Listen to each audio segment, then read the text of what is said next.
Do you wish that your English listening skills were a little bit better?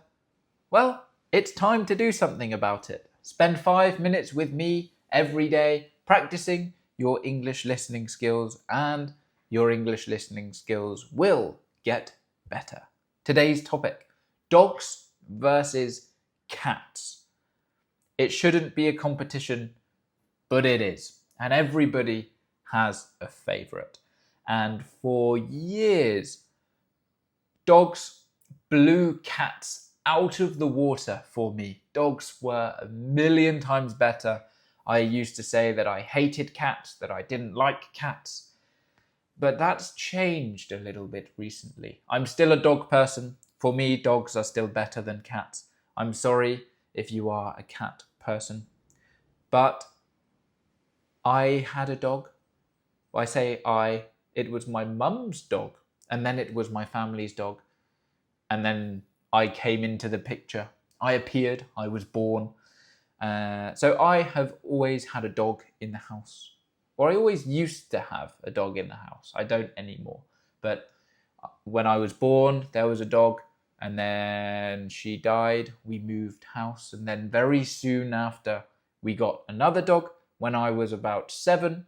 So for my childhood that I remember, I grew up with a chocolate Labrador. So a Labrador that is brown. I don't know why we say a chocolate Labrador and not a brown Labrador. We say a black Labrador. We say a golden Labrador for one that is kind of yellow or blonde. You have a fox red lab as well, fox red Labrador. I don't know why they get an extra cool name in their title. I'm trying to think, what other colours are there? Anyway, I had a chocolate Labrador until I was about 20, maybe 21, something like that. So a good part of my life, most of my life, I had this chocolate Labrador. And she was amazing. She was my best friend. I'm an only child, so she was like my sister. And that is why I was a dog person. I never had a cat. Most cats that I interacted with weren't really that fussed by me. And I wasn't really that fussed by them. So to be fussed about something is like interested, really. You can't be bothered for it. You don't care about it that much. And that is why I loved dogs, but didn't really like cats. But then a few years ago, my mum got a cat. And this cat is a rescue cat.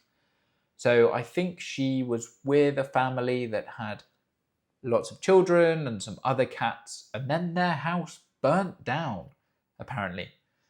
And this cat went to the rescue shelter, and my mum got this cat. So this cat is actually quite adorable. Very, very adorable. I didn't want to admit it at first, but she is very sweet and very, very needy as well. So she's very soft, very needy, very cute. One thing I don't like is she is a savage, a wild animal sometimes.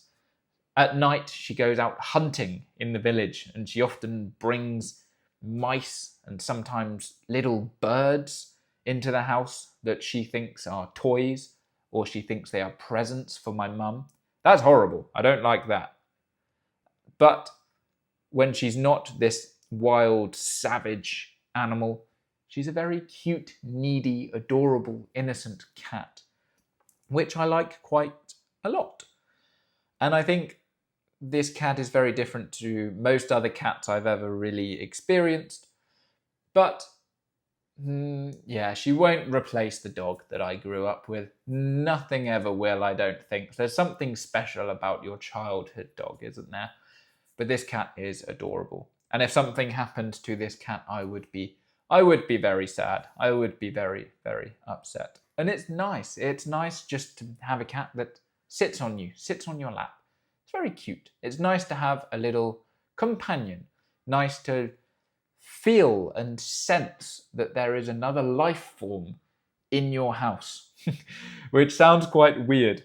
My mum always used to say that about me whenever I was home during the day and there are lights on and maybe I've been cooking, so there's a bit of a smell and there's some mess all over the place. It's nice to have life in your house.